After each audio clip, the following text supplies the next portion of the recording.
The Indian Space Research Organization is launching the satellite that will initiate the start of the Indian version of Satellite Navigation System, or GPS. And that's what you're looking at, live pictures from Sriharikota coming in. It's expected at 11:41, so just under a minute from now, this satellite is being launched.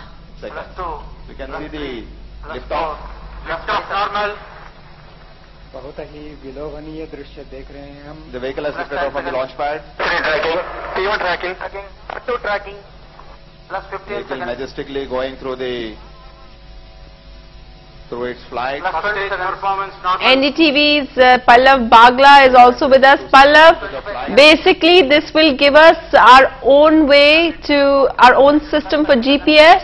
We just now Yes, the vehicle, the Polar Satellite Launch Vehicle has lifted off from Sriharikota. It's a majestic nighttime launch, and this particular rocket is carrying India's first navigation satellite into space.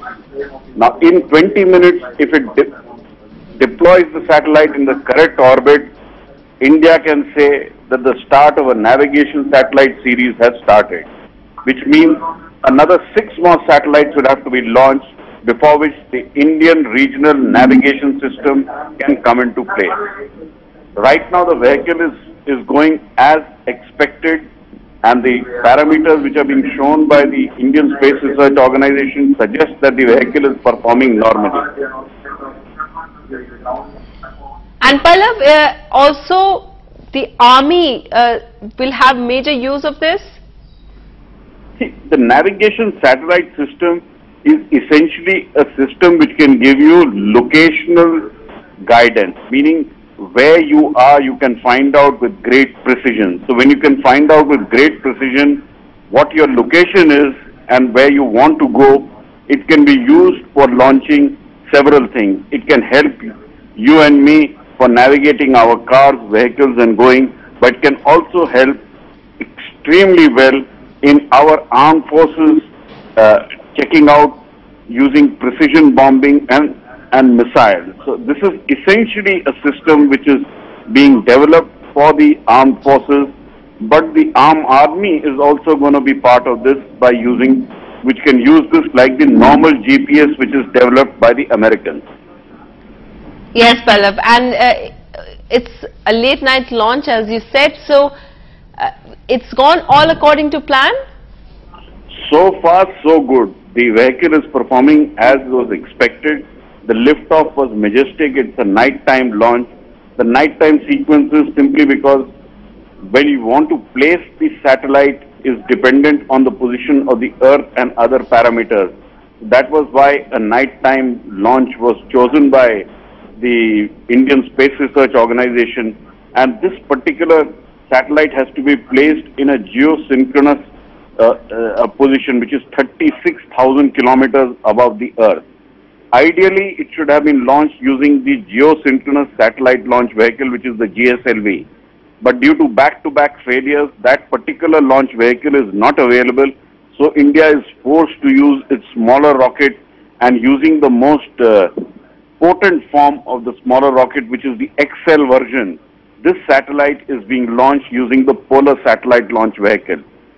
As far as I can see from the parameters being shown from the Launch Control Center in Sriharikota, which is located on the coast of the Bay of Bengal, the launch has gone as good as it can be. We are seeing pictures, of course, of the scientists over there, Pallav, keeping an eye over the launch.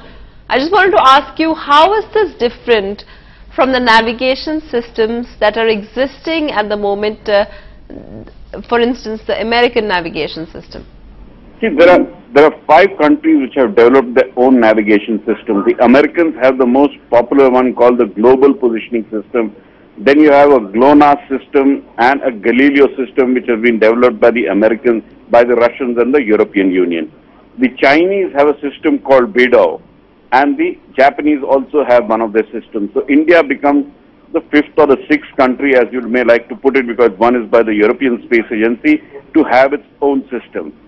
But the most important fact is the American system, the global positioning system, which is the most popular, has an absolute accuracy of about 200 to 300 meters. Now, in addition, there is an error which is inbuilt in that, so that the system cannot be used for military purposes by other countries. And at the same time, since it is owned by other countries, it's a system which is not available for you in times of war or when you need it most. It can be switched off. So there was no option for India but to have its own satellite navigation system, which is why India opted to have a regional navigation system in place. A regional navigation system means it will not cover the entire globe like the American or the Russian or the European system does.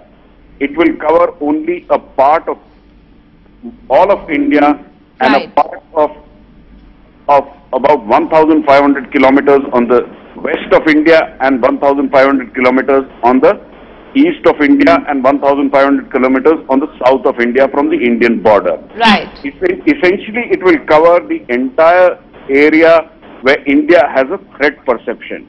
So this is a regional navigation system which is much cheaper to maintain, much cheaper to deploy, but it will have the accuracy and will be under the control of the Indian government, which is the most important thing. Right, so when you Pallab. need it, it is available to people.